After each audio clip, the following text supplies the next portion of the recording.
izina muza kubonaho mubibonamo ni mubona isura yanjye muza kubikora ntabwo izina ndarimenya gusa turimo turakora siyaje nimbona ari sate dukomeza izindi zose zishaka kugira mbivange n'andi mashene mfite yamwe nshaka yuko igaruka ikwayo ikaza gucaho neza nta kindi kibazo gusa muze kureka menye kuno feedback yanyu muri comment. We are in 2026 in June tariki 10 June 2026 ndi ku ikoti kuri 5:17h43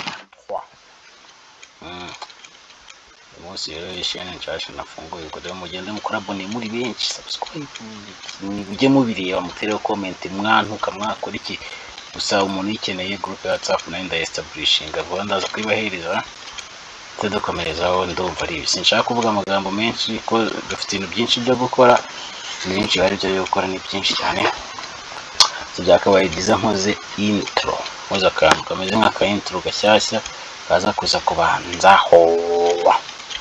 Yes, alright gatanu kuri gatanu no nizere yuko bakunze ba Kwizera Film Analysis ndahita Kwizera Film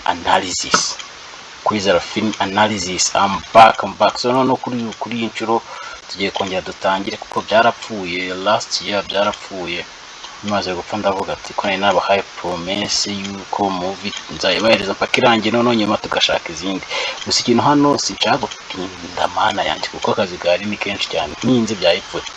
D'abord ndashimira umuntu witwa VJ Kalinda my friend WhatsApp VJ Kalinda hana ari kimwe nashimira abantu nakomeje kugenda hamagara akavuga ati seko film tutakibona film yayimaze igihe ntakiba iyi ni channel yitwa Kwizera Film Analysis rero mukore abone muri benshi dore chaîne yifunguye uyu munsi banifunguye iyi ni nshyashya from scratch from zero tujye kongera duhere kuri zero ndebe ukuntu biza kumera nshaka wese iyi ngiyi mere kuri zero inshyashya 2026 new channel no sinshaka gutinda ibyo byo murabizi ni ibintu by'amagambo ntabwo ndivuga amagambo menshi kugira ngo dukomerezaho noneho ibindi ni original noneho dutangira filime byihuse.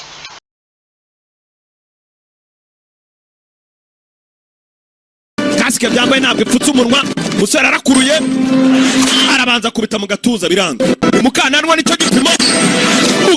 nicyo gipimo araha cyakabiri cya gatatu gisigaye umusore yarakweza uko yagakweza mukananwa nta mikinira n'akananwa ntibigeze bagakorera kasike aha gusa hano mukaro wamubonye kunjangaro nyakuba natangiye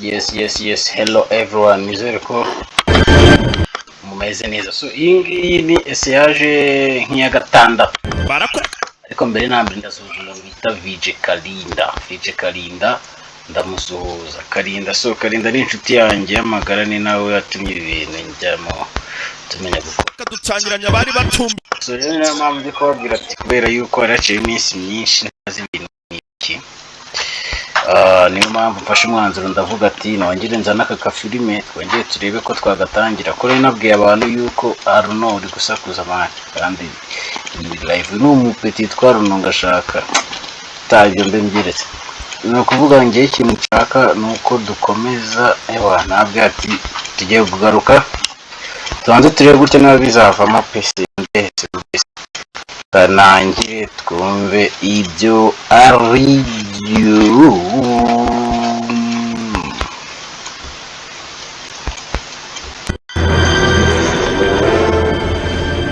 barakwereka ducangiranya bari nkuko filime ubushize twayitangiyeho ukuntu itangira n'ubundi itangirana ku rugamba batumbiranye muri ubwo buryo. So I'm just trying to make what we call film analysis. So this is my analysis. Ini yanjye for myself ndimo ndianaliza.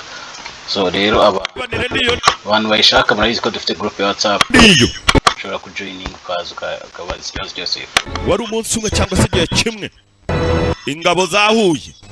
So mwibuke ko dutangirana kuri Battlefield ya wari urugamba rw'abatermuru n'abahani, final battle bro, baricana hano ari ugutegeta amaraso, nta bintu by'imikino. Batereka batakana, batangiye kwatakana, barakubwira ngo ni mu mwaka w'108 ubwo abagojosienne bishyize hamwe bakaza kuba barwanamo n'abahani barwanira ubutaka. Abadongo abo ibyo ngibyo nko Master P arimo arabivuga, bari ko mubikurikira gatanu. Ngiye hano mba ndi kurisha system, ibyo byo murabizi. Genza hano nje kurisha system kugira ite detecting amashusho yabo. Barahanganye, abakavari nabo barahangana, abo bose baje mu rugamba rwo kuba bahanganira ubutaka, bashaka kuba bakwagura ibihugu byabo. Gihe abahani bari bafite imbaraga. Abahani so rero iyi channel nshyashya na creatinze na create uyu munsi, ikintu nshaka kureba ko niba abanyarwanda mukiri tayari mujye mwese mwirukanka mukore subscribe, kandi ikindi mu bisharinge ku bantu.